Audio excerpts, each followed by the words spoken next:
हरे कृष्णा। संजय जी आगे कहते हैं, दुशासन, दुरात्मा राधा पुत्र कर्ण, दुष्ट आत्मा शकुनी, दुर्बुद्धि चित्रसेन तथा जिन्होंने सारे जगत को शल्य में यानी कि कंटकाकीर्ण बना दिया था, शल्य, ये ही तो दुर्योधन के मंत्री थे। महाराज, महाबाहो, कुरुकुल के ज्ञान वृद्ध पुरुष भीष्म जी, गांधारी, विदुर जी, द्रोणाचार्य जी, कृपाचार्य जी, भगवान श्री कृष्ण, देवर्षि नारद, अमित तेजस्वी वेदव्यास जी तथा अन्य महर्षियों की बातें भी आपके पुत्र ने नहीं मानी। वह सदा युद्ध की ही इच्छा रखता था, इसलिए उसने कभी किसी धर्म का आदर पूर्वक अनुष्ठान नहीं किया। वह मंदबुद्धि और अहंकारी था, अतः नित्य युद्ध ही चिल्लाया करता था। उसके हृदय में क्रूरता भरी हुई थी। वह सदा अमर्ष में भरा रहने वाला पराक्रमी और असंतोषी था, इसीलिए उसकी दुर्गति हुई। आप तो शास्त्रों के विद्वान, मेधावी तथा सदा सत्य में तत्पर रहने वाले हैं। आप जैसे बुद्धिमान एवं साधु पुरुष मोह के वशीभूत नहीं होते हैं।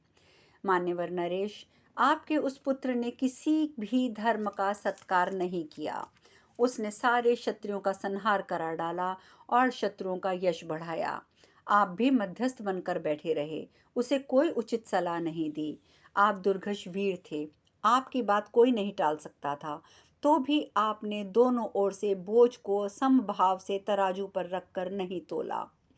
मनुष्य को पहले ही यथा योग्य बर्ताव करना चाहिए, जिससे आगे चलकर उसे बीती हुई बात के लिए पश्चाताप ना करना पड़े। राजन, आपके पुत्र के प्रति आसक्ति रखने के कारण सदा उसी का प्रिय करना चाहा, इसीलिए इस समय आपको ये पश्चाताप का अवसर प्राप्त हुआ है। अतः आप अब शोक ना करें।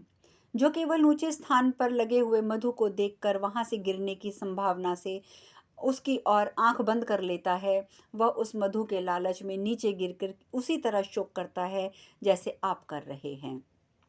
शोक करने वाला मनुष्य अपने अभीष्ट पदार्थों को नहीं पाता है। शोक परायण पुरुष किसी फल को नहीं हस्तगत कर पाता है। शोक करने वाला ना तो लक्ष्मी की प्राप्ति कर पाता है, ना उसे परमात्मा मिलता है। जो मनुष्य स्वयं आग में जलकर उसे कपड़े में लपेट लेता है और जलने पर मन ही मन संताप का अनुभव करता है, वह बुद्धिमान नहीं कहा जा सकता। पुत्र सहित आपने ही अपने लोभ रूपी घी से सींचकर और वचन रूपी वायु से प्रेरित करके पार्थ रूपी अग्नि को प्रज्वलित किया है। उसी प्रज्वलित अग्नि में आपके सारे पुत्र पतंगों के समान पड़े हैं। बाणों की आग में जलकर भस्म हुए उन पुत्रों के लिए अब आपको शोक नहीं करना चाहिए। नरेश्वर, आप जो आंसुओं की धार से भीगा हुआ मुंह लिए फिरते हैं, वह अशास्त्रीय कार्य है। विद्वान पुरुष इसकी प्रशंसा नहीं करते हैं। ये शोक के आंसू आग की चिंगारियों के समान इन मनुष्यों को निसंदेह जलाया करते हैं। अतः आप शोक छोड़िए और बुद्धि के द्वारा अपने मन को सुस्थिर कीजिए। वैशंपायन जी कहते हैं, शत्रुओं को संताप देने वाले जन्मेजय, महात्मा संजय ने जब इस प्रकार राजा धृतराष्ट्र को आश्वासन दिया, तब विदुर जी ने भी पुनः सांत्वना देते हुए उनसे कई विचारपूर्ण वचन कहे।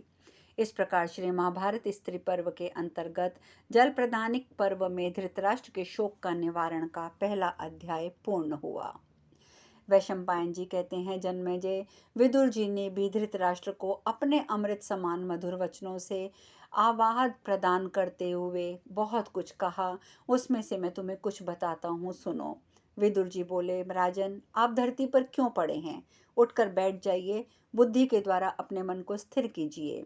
समस्त लोगों प्राणियों की यही अंतिम गति है। सारे संग्रहों का अंत उनके क्षय में ही है। भरत नंदन शिरोमणि, जब शूरवीर और डरपोक दोनों ही यमराज खींच कर ले जाते हैं, दोनों को ही यमराज खींच लेते हैं, तब ये क्षत्रिय लोग युद्ध क्यों ना करते? महाराज, जो युद्ध नहीं करता वह भी मर जाता है और जो संग्राम में जूझता है वह भी जीवित बच जाता है। काल को पाकर कोई भी उसका उल्लंघन नहीं कर सकता। जितने प्राणी हैं वे जन्म से पहले यहाँ व्यस्त नहीं थे, ये व्यक्त नहीं थे, वे बीच में ही व्यक्त होकर दिखाई देते हैं। अंत में पुनः उनका अभाव हो जाएगा। ऐसी अवस्था में उनके लिए रोने धोने की क्या आवश्यकता है? शोक करने वाला मनुष्य ना तो मरने वाले के साथ जा सकता है, ना ही उसके साथ मर सकता है, तो शोक क्यों? काल नाना प्रकार के समस्त प्राणियों को खींच लेता है। काल को ना तो कोई प्रिय है, ना कोई उसके द्वेष का पात्र है। जैसे हवा तिनकों को सब और उड़ाकर उड़ाती है, डालती रहती है, उसी प्रकार समस्त प्राणी काल के अधीन होकर धीरे धीरे आते जाते रहते हैं। जो एक साथ संसार की यात्रा में आए हैं, उन सबको एक दिन वहीं यानी कि परलोक में जाना ही है। उनमें से जिसका काल पहले उपस्थित हो गया, वह आगे चला जाता है। ऐसी दशा में किसी के लिए शोक क्या करना। राजन, युद्ध में मारे गए इन वीरों के लिए तो आपको शोक करना ही नहीं चाहिए। यदि आप शास्त्रों का प्रमाण मानते हैं तो निश्चय ही वे परम गति को प्राप्त हुए हैं।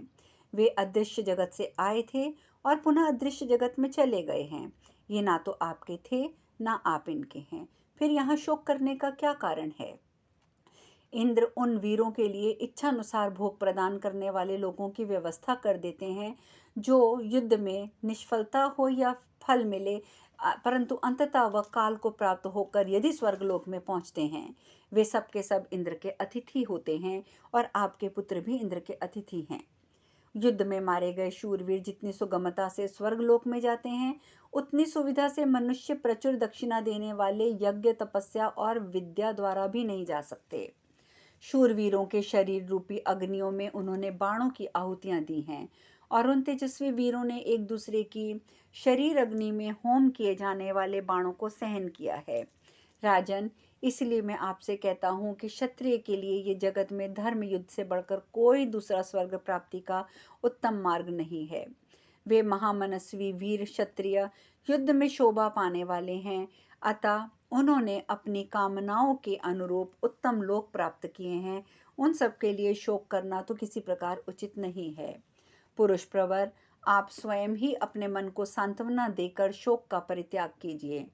आज शोक से व्याकुल होकर अपने शरीर को त्याग नहीं करना चाहिए।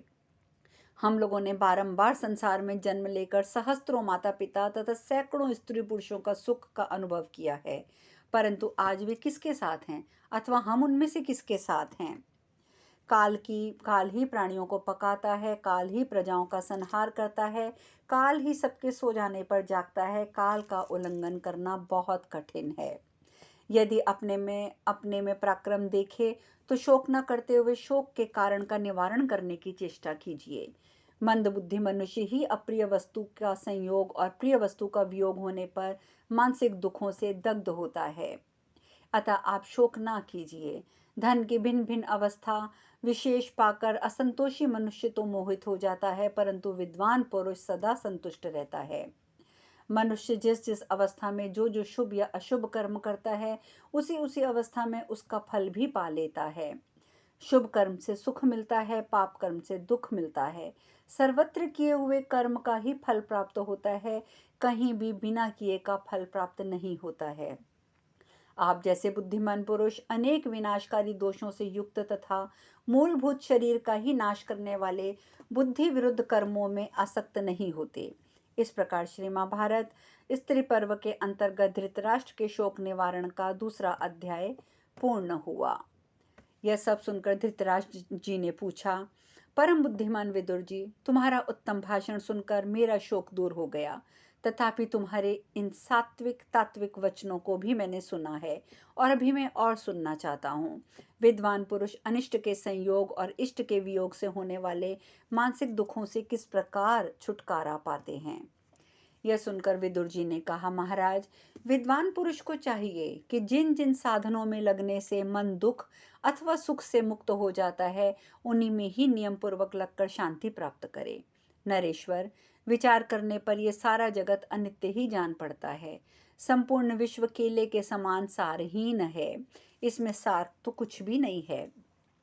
जब विद्वान, मूर्ख, धनवान, निर्धन सभी शमशान भूमि में जाकर निश्चिंत होकर सो जाते हैं, नाड़ियों से बंधे हुए अस्थि बहुल अंगों को देखकर क्या दूसरे लोग वहां उनमें ऐसा कोई अंतर देख पाते हैं जिससे वे उनके कुल और रूप की विशेषता को समझ सकें। फिर भी वे मनुष्य एक दूसरे से क्यों और क्या चाहते हैं, इसीलिए ही उनकी बुद्धि ठगी रह जाती है। पंडित लोग मरण धर्मा प्राणियों के शरीरों को घर के तुल्य बतलाते हैं, क्योंकि ये सारा शरीर जब समय आने पर नष्ट हो जाता है, किंतु उसके भीतर जो एकमात्र सत्व स्वरूप आत्मा है वही बस नित्य रह जाता है। जैसे मनुष्य नए अथवा पुराने वस्त्र को उतारकर दूसरे वस्त्र पहनने में रुचि कर रखता है, उसी प्रकार देहधारियों के शरीर उनके द्वारा समय समय पर त्यागे और ग्रहण किए जाते हैं। विचित्र वीर्य नंदन, यदि दुख और सुख प्राप्त होने वाला है तो प्राणी उसे अपने किए हुए कर्म के अनुसार ही प्राप्त करता है। कर्म के अनुसार ही परलोक में स्वर्ग या नरक और इहलोक में सुख और दुख प्राप्त होते हैं। फिर मनुष्य दुख या सुख के उस भार को स्वाधीन और पराधीन होकर ढोता है। जैसे मिट्टी का बर्तन बनाए जाने के समय कभी चाक पर चढ़ाने की चेष्टा हो जाता है, कभी कुछ न कुछ बनने पर, कभी पूरा बन जाने पर, कभी सूत से काट देने पर, कभी चाक से उतारते समय, कभी उतर जाने पर, कभी गीली सूखी अवस्था में, कभी पकाए जाते समय, कभी आवा से उतारते समय, कभी पाक स्थान से उठाकर ले जाते समय अथवा कभी उसे उपयोग में लाते समय फूट जाता है। ऐसी दशा में देहधारियों के शरीर ही की भी यही दशा होती है। कोई गर्भ में ही रहते समय, कोई पैदा हो जाने पर, कोई कई दिनों होने पर, कोई 15 दिन का, कोई 1 मास का, कोई 1-2 साल का, कोई युवावस्था, कोई मध्यावस्था में और कोई वृद्धावस्था में पहुंचकर मृत्यु को प्राप्त होता है। परंतु मृत्यु को प्राप्त तो होना ही है। प्राणी पूर्व जन्म के कर्म के अनुसार ही इस जगत में रहते हैं और नहीं रहते हैं। जब लोक की ऐसी स्वाभाविक स्थिति है, तब आप किसके लिए शोक कर रहे हैं? जैसे क्रीड़ा के लिए पानी में तैरता हुआ कोई प्राणी कभी डूबता है, कभी ऊपर आ जाता है, कभी इस प्रकार इस अगाध संसार समुद्र में जीवों का डूबना उतरना यानी कि मरना और जन्म लेना लगा ही रहता है। मंदबुद्धि मनुष्य यहाँ कर्म भोग से बंधते और कष्ट पाते हैं, और जो बुद्धिमान मानव इस संसार में सत्व गुण से युक्त, सबका हित चाहने वाले और प्राणियों के समागम को कर्म अनुसार समझने वाले होते हैं, वे परम गति को प्राप्त हो जाते हैं। इस प्रकार श्री महाभारत में स्त्री पर्व के अंतर्गत जल प्रदानिक पर्व में धृतराष्ट्र के शोक निवारण का 3रा अध्याय भी पूर्ण हुआ। धृतराष्ट्र ने पुनः प्रश्न किया, वक्ताओं में श्रेष्ठ विदुर जी, इस गहन संसार के स्वरूप का ज्ञान कैसे हो? मैं सुनना चाहता हूँ। मेरे प्रश्न के अनुसार तुम इस विषय का यथार्थ रूप से वर्णन करो। विदुर जी कहते हैं, महाराज, जब गर्भाशय में वीर्य और रज का संयोग होता है, तभी से जीवों की गर्भ वृद्धि रूप की सारी प्रक्रिया शास्त्र के अनुसार देखी जाती है। आरंभ में जीव कलिल अर्थात वीर्य और रज के संयोग के रूप में उत्पन्न होता है। फिर कुछ दिन बाद 5वां महीना बीतने पर वह चैतन्य रूप में प्रकट होकर पिंड में निवास करने लगता है। इसके बाद वह गर्भस्थ पिंड सर्वांग पूर्ण हो जाते हैं। इस समय इसे मांस और रुधिर से लिपे हुए अत्यंत अपवित्र गर्भाशय में रहना पड़ता है। फिर वायु के वेग से उसके पैर ऊपर की ओर हो जाते हैं और सिर नीचे की ओर हो जाता है। इस स्थिति में योनि द्वार के समीप आ जाने पर उसे बड़े दुख सहने पड़ते हैं। फिर पूर्व कर्मों से संयुक्त हुआ वह जीव योनि मार्ग से पीड़ित होकर उससे छुटकारा पाकर बाहर आता है और संसार में आकर अन्य प्रकार के उपद्रवों का सामना करता है। जैसे कुत्ते मांस की ओर झपटते हैं, उसी प्रकार बाल गृह में उस शिशु के पीछे लगे रहते हैं। तदंतर ज्यों ज्यों समय बीतता है, त्यों त्यों अपने कर्मों से बंधे हुए उस जीव को जीवित अवस्था में नई नई व्याधियां प्राप्त होती हैं। फिर आसक्ति के कारण उनमें रस की प्रतीति होती है। उन विषयों से घिरे और इंद्रिय रूपी पाशों में बंधे हुए उस संसारी जीव को नाना प्रकार के घोर संकट होते हैं। उनमें बंध जाने पर पुनः उसे तृप्ति नहीं होती है। उस अवस्था में वह भले बुरे कर्म करता है और उनके विषय में कुछ समझ नहीं पाता। जो लोग भगवान में ध्यान में लगे रहते हैं, वे ही शास्त्र के अनुसार चलकर अपनी रक्षा कर पाते हैं। साधारण जीव तो अपने समय सामने आए हुए यमलोक को भी नहीं पहचान पाता।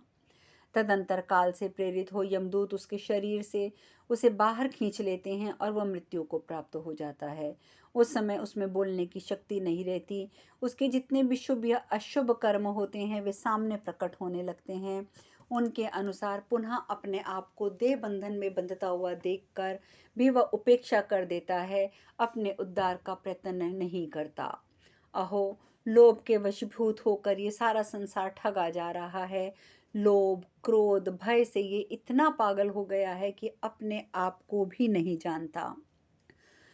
जो लोग हीन कुल में उत्पन्न हुए हैं, उनकी निंदा करता हुआ कुलीन मनुष्य अपनी कुलीनता से ही मस्त रहता है और धनी धन के घमंड से चूर होकर दरिद्रों के प्रति अपनी घृणा प्रकट करता है।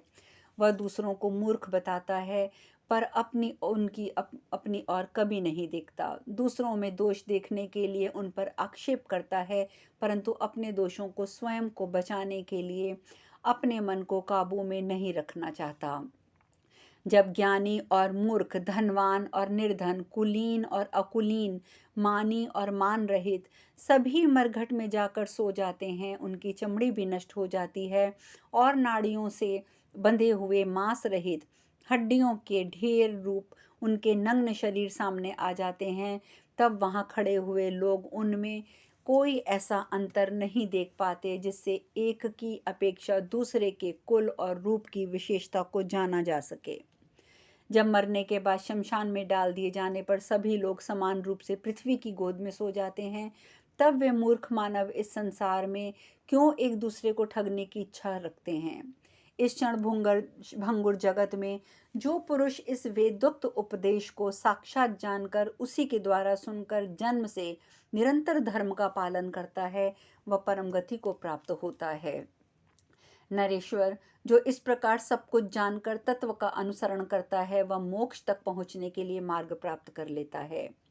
इस प्रकार श्री महाभारत स्त्री पर्व के अंतर्गत जल प्रदानिक पर्व में धृतराष्ट्र के शोक का निवारण विषयक चौथा अध्याय पूर्ण हुआ। यहाँ पर जो रज और वीर्य की बात आई थी, उसके उपलक्ष्य में यहाँ पर एक वाक्य और लिखा गया है, मैं वह भी पढ़ देती हूँ। एक रात में जब रज और वीर्य मिलकर कलिल रूप होते हैं और 5 रात में बुद्बुद के आकार में परिणित हो जाते हैं, इत्यादि शास्त्र वचनों के अनुसार गर्भ में बढ़ने की ये सारी प्रक्रिया का हमें ज्ञान मिलता है। अब शेष कथा कल। हरे कृष्णा।